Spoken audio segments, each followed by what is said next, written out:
పత్తి కొనుగోళ్ల కోసం వాడే యాప్ను ఎత్తేయాలన్నారు బీఆర్ఎస్ వర్కింగ్ ప్రెసిడెంట్ కేటీఆర్. రైతుల దగ్గర ఆండ్రాయిడ్ ఫోన్, నెట్ లేనప్పుడు ఎట్లా రిజిస్టర్ చేసుకుంటారని ప్రశ్నించారు. ఆదిలాబాద్ మార్కెట్ యార్డ్లో పత్తి, సోయా రైతుల సమస్యలు అడిగి తెలుసుకున్నారు.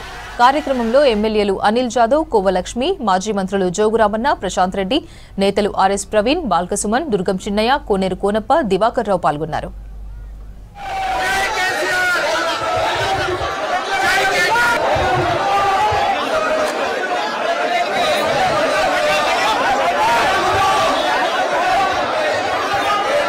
రైతులు సంతోషంగా ఉన్న మాట నిజమైతే ఇవాళ ఏ కారణం చేత మార్కెట్ బంద్ పెట్టినరు ప్రభుత్వం చెప్పాలని చెప్పి నేను అడుగుతున్నా.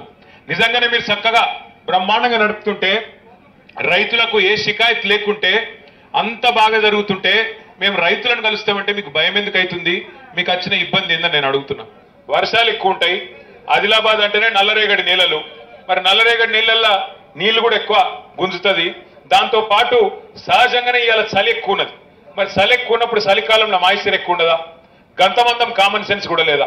అంటే ఎంత అన్యాయం అంటే ఇవాళ ఇప్పుడే రామన్న గారు చెప్తున్నారు, మన ప్రభుత్వం ఉన్నప్పుడు ఇదే అధికారులు, ఇదే సిసిఐ, కానీ ఆ రోజు 20% ఉన్నా, 22% తేమ ఉన్నా ఆ రోజు కొనిపించింది కేసీఆర్ గారి ప్రభుత్వం.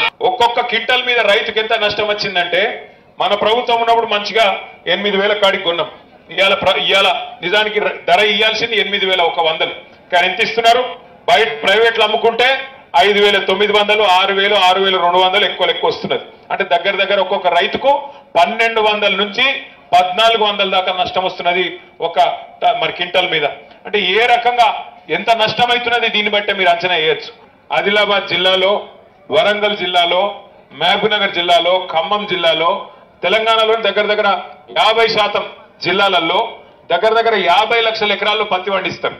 మరి 50 లక్షల ఎకరాల్లో పత్తి పండించే లక్షలాది మంది రైతన్నల మీద ప్రభుత్వానికి ప్రేమ ఉంటే క్యాబినెట్లనే నిర్ణయం తీసుకొని చేయాల వెంటనే పని. ఖచ్చితంగా గతంలో ఎట్లయితే 13 క్వింటాల దాకా కొందరో అది కొనేటట్టు చేయించే బాధ్యత మాది. 10 క్వింటాలు సరిపోదు, 13 అయ్యేదాకా కొట్లాడదాం, బరాబర్ దిగి రావాలి. మాయిశ్చర్ కంటెంట్ కూడా తప్పకుండా వాళ్ళు ఏదైతే ఇలా పరిమితి పెట్టినరో దాన్ని కూడా ఎత్తేసి 20 నుంచి 22 దాకా కంపల్సరీ ఒప్పుకునేటట్టు కొట్లాడదాం.